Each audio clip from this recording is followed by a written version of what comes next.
kita sholat Jumat bersama tokoh Indonesia yaitu Bapak Anies Rashid Baswedan. Untuk itu pada Jumat ini kita akan dengarkan pencerahan dari beliau. Maka tidak memperpanjang mukadimah pada Bapak Anies Baswedan, kami persilakan.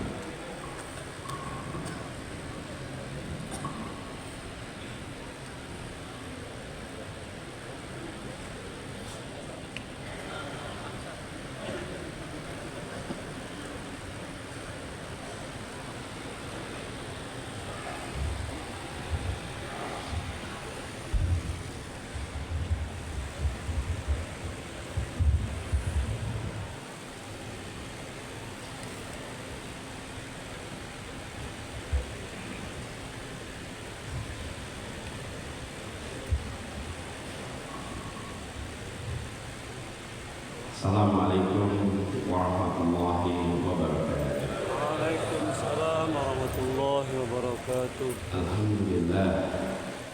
Alhamdulillahilladzi arsala rasulahu bil huda wa dinil haq liyudhhirahu 'ala dini kullihi wa kafaa billahi shahida.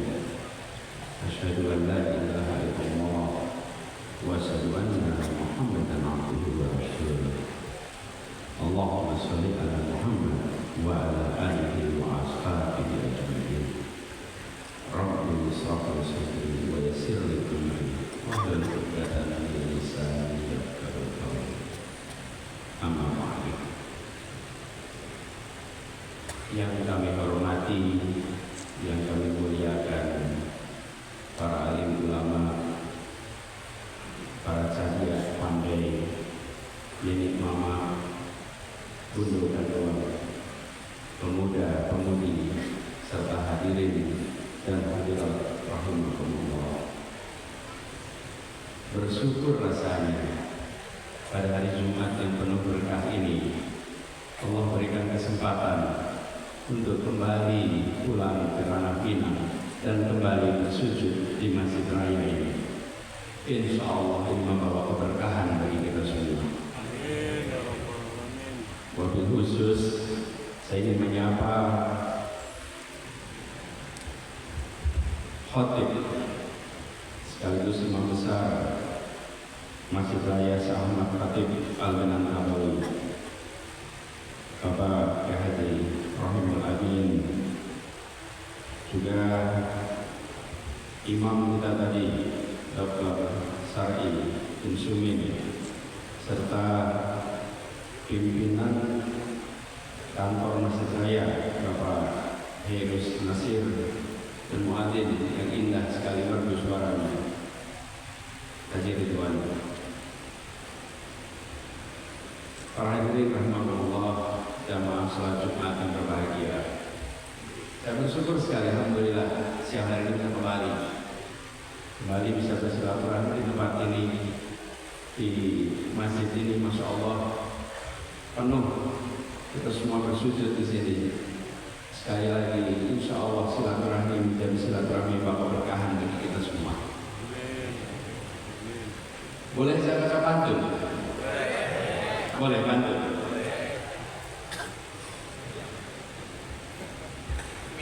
Burung sinura, burung sinuri, terbang menari di atas pematang. Sudahlah lama waktu dicari, saatnya kini tiba di padang.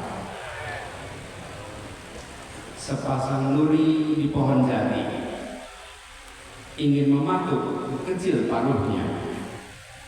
Masjid Raya ini menawan hati, ibadah khusyuk, agungkan asma. Alhamdulillah kita semua bersyukur, saya pribadi bersyukur bisa kembali bersilaturahmi. Tanah Minang ini tempat yang punya banyak sejarah di dalam republik kita.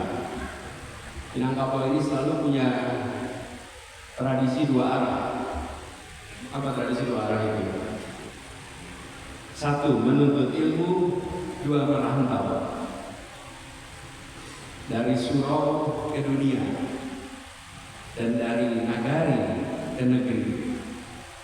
Tradisi ini menunjukkan bahwa ilmu tidak membuat seseorang jauh dari kampung, tapi justru sebaliknya membuat kampungnya hadir dimanapun dia berpijak. Saya baru tadi malam kembali dari perjalanan ke Belanda dan ke Eropa, ke Jerman. Baru tadi malam tiba di rumah. Dan ketika di sana berjumpa dengan begitu banyak orang-orang Minang yang berada di rantau. Dan ketika di rantau, dia bawa kampungnya. Salah satu tempat di Den Haag yang saya datangi adalah tempat yang masakannya paling disukai nomor satu di dunia. Apa itu? Rendang. Dan restoran paling populer di sana. Nanti saya tunjukkan di sosial media, di Instagram. Ibu Bapak bisa saksikan nanti. Dan itu menggambarkan tradisi ratusan tahun, bukan sekarang saja. Tapi juga yang menarik, surau di tanah ini, di ranah Minang ini punya tempat sendiri. Mudah-mudahan tradisi ini dijaga. Kenapa? Karena dari ranah Minang kita saksikan surau bukan sekedar tempat untuk ibadah. Surau ini juga tempat untuk belajar, untuk musyawarah, bahkan untuk membentuk arah hidup anak negara. Surau harus kita jadikan sekarang ini kembali jadi pusat ilmu, jadi pusat solidaritas, dan pusat solusi-solusi, bukan saja tempat singgah saat panggilan adzan itu tiba, bukan saja tempat singgah saat Jumat itu datang. Mengapa ini penting? Karena kita saksikan dalam perjalanan sejarahnya di ranah Minang ini, di tempat ini, di tanah ini, di ranah Minang, lahir ulama-ulama besar yang mengajarkan bahwa iman dan akal tidak bertentangan. Pada saat kami mendarat tadi, kebetulan saya sedang berkomunikasi dengan seorang dokter turunan Minang yang beliau ahli ekonomi. Kemudian beliau mengirimkan pada saya pesan, namanya adalah Dr. Fitz. Dr. Fitz ini saat ini mengajar di Fakultas Ekonomi di Universitas Indonesia. Nah, pada saat saya berkirim di WA, Fit Adrison namanya, dia bilang, "Oh, saya kira Bung Anies sedang di Eropa." Tidak, saya sudah sampai di Minang. Jarak Eropa dan Minang itu pendek. Jembatannya apa? Berpikir rasional, menggunakan akal sehat. Dan di sini tempat di mana para alim ulama sejak dahulu menunjukkan bahwa iman dan akal tidak bertentangan. Syekh Ahmad Khatib murid-muridnya dan generasi sesudahnya menunjukkan bahwa berpikir maju adalah bagian dari iman, dan masyarakat Minang telah menunjukkan itu. Yang menarik juga, saya mulai sampaikan di sini, orang Minang ini selalu percaya bahwa kemuliaan tidak datang dari harta, tapi datang dari harga diri. Kemuliaan tidak datang dari harga, tapi dari harta, tapi dari harga diri. Itulah sebabnya pepatah bilang, adat basan di syarat basan di kitab Allah. Kemandirian ekonomi dan martabat tumbuh ketika nilai itu dijaga. Hari ini, terus sekalian, dunia kita makin bising. Banyak informasi benar dan banyak informasi yang diputar balikan. Betul tidak? Kita sudah merasakan, bukan? Banyak yang diputar balikan. Karena itu kami berharap pada semuanya, mari kita jaga supaya orang Minang selalu punya cara untuk bisa melakukan yang jauh. Saya perhatikan di ranah Minang ini, yang berada di rantau menyapa yang di kampung, betul tidak? Dan yang berada di kampung mendoakan yang di rantau. tidak putus.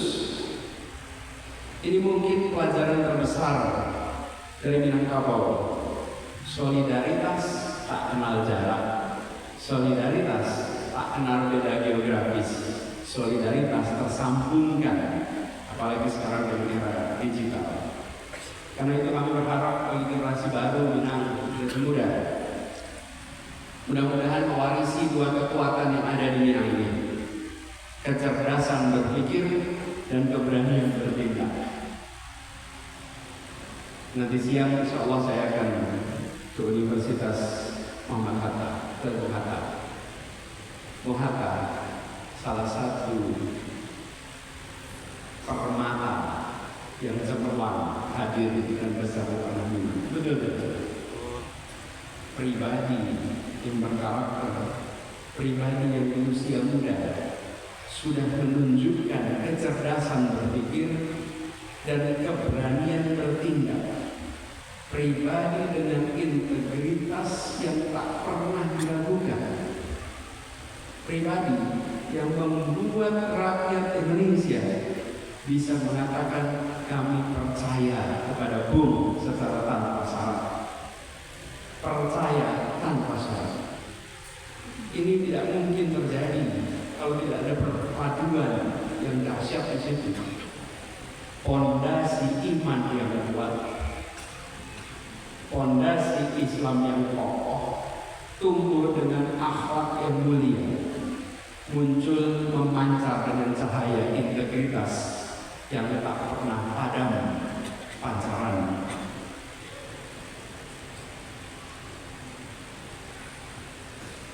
Khatib tadi mengingatkan pesan dari bumi bahwa kau sekarang ada di punggungku, tapi kelak akan masuk dalam perutku. Pesan tadi disampaikan oleh Khatib tadi. Hari ini Bung Hatta sudah tidak ada di punggung bumi, dia ada di dalam perut bumi, tapi cahayanya tidak padam walau ada di dalam perut bumi. Mudah-mudahan ke depan generasi muda Minang terus bisa meneruskan paduan ini, menjadikan Sumatera Barat bukan hanya tempat tanah asal pahlawan, tapi terus menjadi tanah di mana gagasan-gagasan besar bagi masa depan Republik ini terus bermunculan. Jangan padam. Saya datang ke sini bukan untuk mencerahkan, saya datang ke sini untuk tercerahkan oleh masyarakat di Sumatera Barat. Saya datang ke sini ingin charging. Kalau baterai itu ya habisin kan biasanya, supaya dia habis di-charge ulang. Nge-charge-nya kemana? Nge-charge-nya ke Rona Minang nih. Datang ke sini untuk nge-charge menyerap lagi. Karena di sini punya semangat yang luar biasa, yang tak bergoyang. Pemilu kemarin di banyak tempat banyak jual beli suara, betul. Di sini tak ada yang menjual suara. Di sini tidak laku jualan itu. Dia bilang, jangan kau bayar harga diriku, karena harga diriku tidak diperjualbelikan.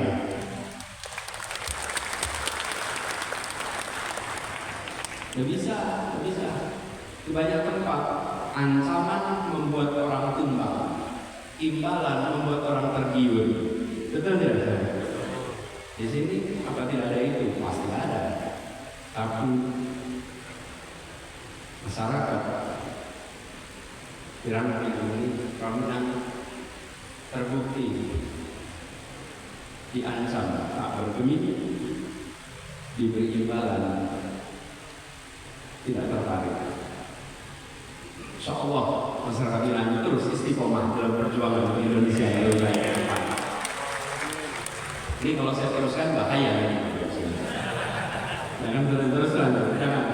Karena itu juga saya jangan khotbah di sini. Kalau saya khotbah nanti bisa offside kan. Nah, terus kalian rindu kita atas Indonesia yang lebih adil di depan. Rindu kita atas Indonesia yang seperti yang dicita-citakan oleh para pendiri Republik ini. Dan banyak pendiri Republik ini yang memikirkan Republik ini tidak akan ke tempat ini. Saya ketika masih sekolah, masih kecil, kecil saya banyak baca buku biografi, dan banyak biografi yang disodorkan oleh ayah ibu saya adalah banyak tokoh-tokoh Minang. Agus Salim misalnya, kemudian Bung Hatta tentu, lalu Syahrir tentu, lalu Tan Malaka tentu, Manatsir tentu. Sampai saya ini berharapnya kalau orang lain kalau besar pengen jalan-jalan ke negeri jauh, kalau saya besar itu ingin jalan-jalan ke Bukit Tinggi, ingin jalan-jalan ke Ranamina, ingin lihat jam Dadap. Akhirnya saya kuliah tahun ketiga berhasil sampai ke Minang. Saya naik bis dari Padang sampai ke Bukit Tinggi. Sampai di sana lihat jam Dadap. Ternyata tidak sebesar yang ada di foto. Saya bayangkan jam Dadap itu besar sekali. Kalau sampai di sana ternyata ukuran kecil ya. Tapi ketika saya berhenti menyaksikan lembah Ranah Siangat, indah yang luar biasa. Di pagi hari embun menutup kawasan itu, dingin tempatnya.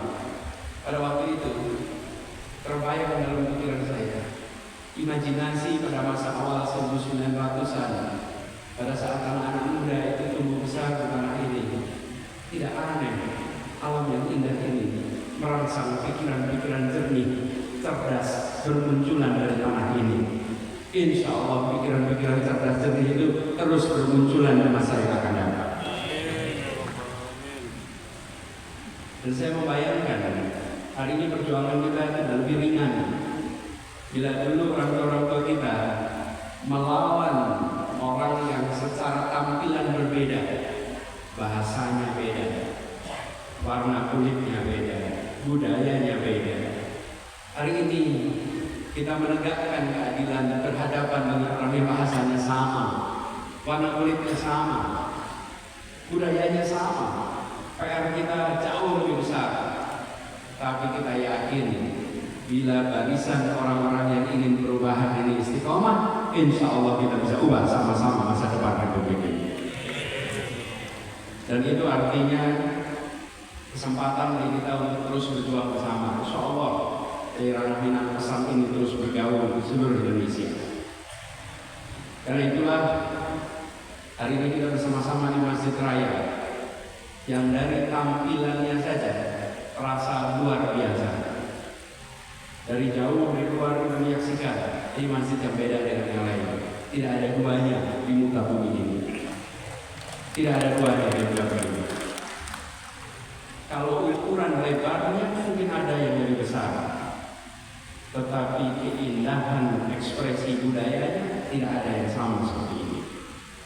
Di masjid ini seakan kita diingatkan untuk berhenti sejenak dari hiruk pikuk yang kita jalani sehari-hari. Di dunia yang makin bergerak cepat, yang serba bergerak cepat, setiap kembali ke masjid, kita diingatkan tentang prinsip-prinsip sederhana di masjid ini. Seperti itu di masjid yang lain. Tidak ada VIP dan non-VIP. Rakyat jelata yang tak punya harta berani jalan sampai ke saf pertama dan duduk sama sejajar dengan siapapun yang hadir di tempat ini, apapun pangkatnya. Tidak ada tempat seperti itu selain masjid. Datang ke tempat acara, ada tempat-tempat khusus untuk orang-orang khusus. Di masjid tidak ada itu semua.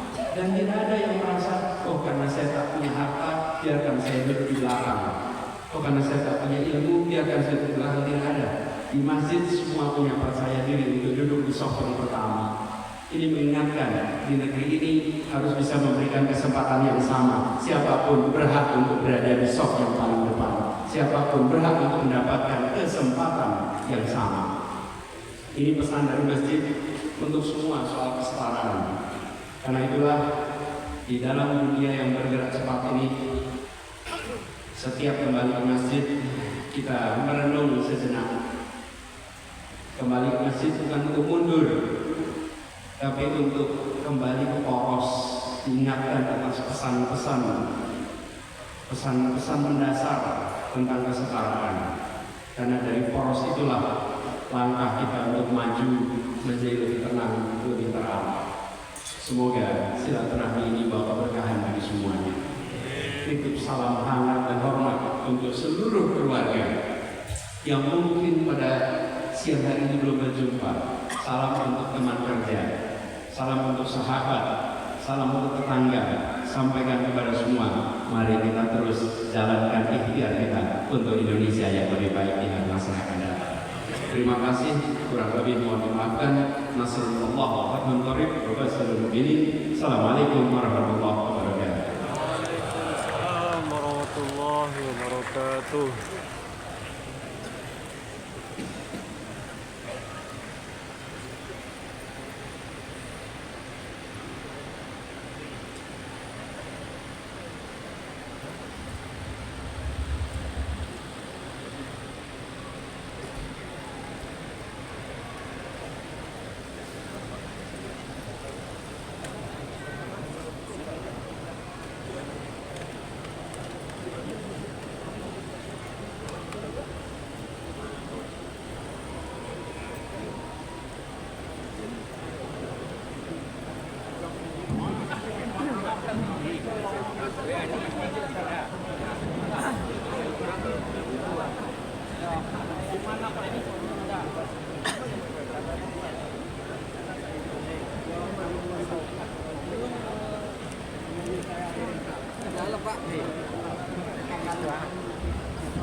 Iya, udah.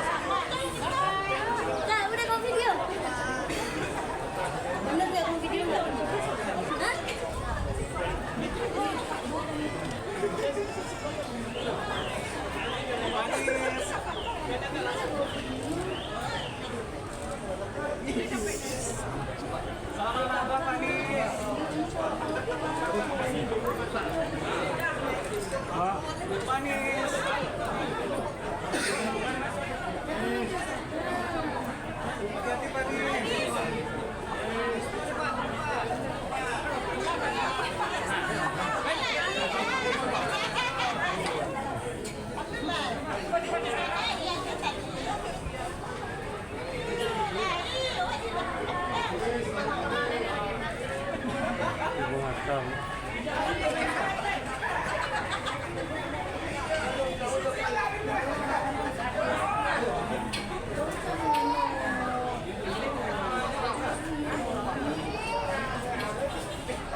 Alhamdulillahirrabbilalamin. Assalamualaikum warahmatullahi wabarakatuh.